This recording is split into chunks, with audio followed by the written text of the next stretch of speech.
Hello అండి, నమస్తే. ఇవాల్టి వీడియోలో sweet shop style crispy and crunchy butter చెక్కలు సింపుల్గా ఈజీ ప్రాసెస్లో ఇంట్లో ఎలా తయారు చేసుకోవచ్చో చూపించబోతున్నాను. ఈ ప్రాసెస్లో మీరు చెక్కలు చేస్తే అచ్చం స్వీట్ షాప్ స్టైల్ చెక్కల కలర్, టెక్స్చర్, క్రంచీనెస్, టేస్ట్ వచ్చి తీరుతాయి. 100% గ్యారంటెడ్ రెసిపీ. ఈ పద్ధతిలో మీరు చేసినట్లయితే మీరు ఎప్పుడు చెక్కలు చేసినా ఒకేలా పర్ఫెక్ట్గా వచ్చేస్తాయి. పిండి కలుపుకోవడం కోసం 3 టేబుల్ స్పూన్ల బటర్ తీసుకొని కరిగించుకోవాలి. కరిగించిన బటర్ వేసుకోవడం వల్ల చెక్కలు చాలా క్రంచీగా, టేస్టీగా వస్తాయి. పిండి కలుపుకోవడం కోసం 1 కప్పు వరకు మెత్తటి బియ్యం పిండిని వేసుకోవాలండి. బియ్యం పిండి బరకగా ఉంటే చెక్కలు అనేవి అంత బాగా కుదరవు. కాబట్టి బియ్యం పిండి చాలా మెత్తగా ఉండాలి. మనం కరిగించి పెట్టుకున్నటువంటి బటర్ను 2 టేబుల్ స్పూన్ల వరకు బియ్యం పిండిలో వేస్తూ కలుపుకోవాలి. ఇలా కరిగించిన బటర్ వాడడం వల్ల చెక్కలు అనేవి చాలా గుల్లబారి తినేటప్పుడు చాలా మైల్డ్గా, క్రంచీగా, టేస్టీగా ఉంటాయి.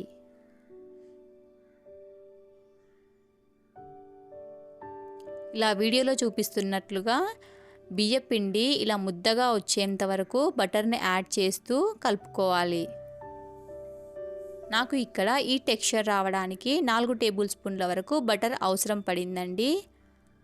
చెక్కల కోసం పిండి అనేది ఇలా పొడి పొడిలాడుతూ బ్రెడ్ పౌడర్లా ఉండాలి. ఇప్పుడు కొద్దిగా ఉప్పు,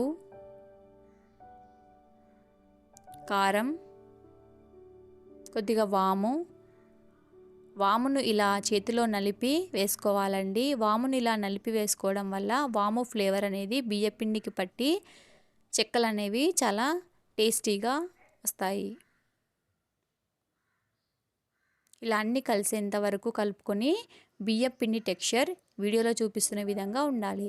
ఇక్కడ నేను న్యాచురల్గా ఫుడ్ కలర్ కోసం పసుపులో కొద్దిగా వాటర్ని యాడ్ చేసి ఆ వాటర్తో పిండిని కలుపుకోవాలండి. ఇలా కలుపుకోవడం వల్ల మనం ఎటువంటి ఫుడ్ కలర్ వాడకుండా చెక్కలు మంచి రంగులో వస్తాయి. మధ్య మధ్యలో ఇలా వాటర్ని యాడ్ చేస్తూ పిండి అనేది సాఫ్ట్గా ఒత్తుకోవాలి.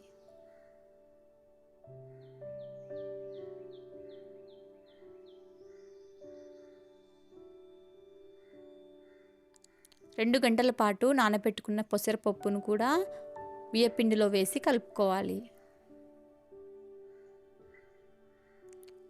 మధ్య మధ్యలో కొన్ని వాటర్ని యాడ్ చేస్తూ పిండి ఇలా ముద్దకు వచ్చేంత వరకు ఒత్తుకోవాలి.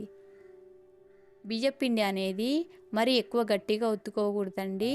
గట్టిగా ఉన్నట్లయితే మీరు చెక్కలు ఒత్తుకునేటప్పుడు పగుళ్ళు వచ్చి చూడడానికి అంత మంచిగా కనిపించవు. కాబట్టి పిండిని చాలా సాఫ్ట్గా ఇలా వీడియోలో చూపిస్తున్న విధంగా ఒత్తుకోవాలి.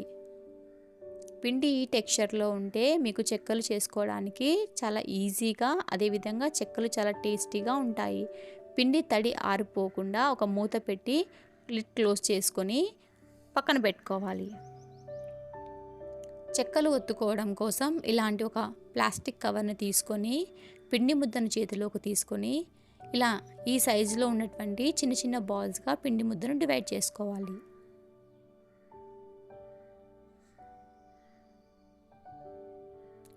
పిండి ముద్ద తీసుకొని కవర్కు కొద్దిగా వాటర్ని అప్లై చేస్తూ ఇలా వీడియోలో చూపిస్తున్న విధంగా ఎటువంటి పగుళ్ళు రాకుండా నీట్గా ఒత్తుకోవాలి.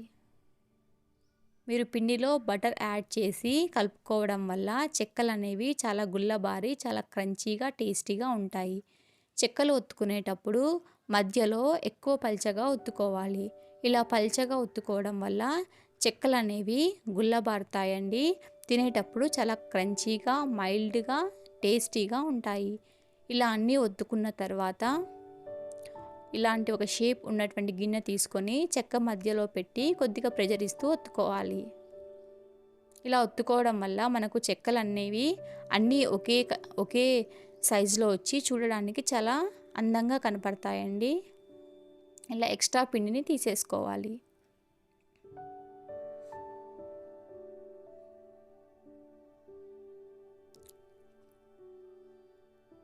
చెక్క అనేది ఈ సైజులో ఉండాలి. ఇంత పల్చగా ఉన్నప్పుడు మాత్రమే మనకు చెక్కలు అనేవి చాలా క్రంచీగా ఉంటాయండి. చెక్కలు వేయించుకోవడానికి బాండీలో ఆయిల్ పెట్టుకొని ఆయిల్ పూర్తిగా వేడెక్కిన తర్వాత మాత్రమే బాండీకి సరిపడినన్ని చెక్కలు వేసుకొని వేయించుకోవాలి. చెక్కలు పల్చగా ఉండడం వల్ల చాలా త్వరగా వేగిపోతాయండి. మీరు చెక్కలు పల్చగా ఒత్తుకోవడం వల్ల చెక్కలు ఇలా బాగా పొంగి బాగా గుల్లబారి చాలా క్రంచీగా టేస్టీగా ఉంటాయండి. ఇలా చెక్కలు మంచి కలర్ వచ్చేంత వరకు వేయించుకొని పక్కన పెట్టుకోవాలి. అంతేనండి, sweet shop style crispy and crunchy butter చెక్కలు రెడీ అయిపోయాయి. ఇలాంటి మరెన్నో వీడియోస్ కోసం నా ఛానల్ని సబ్స్క్రైబ్ చేసుకోండి. Thanks for watching.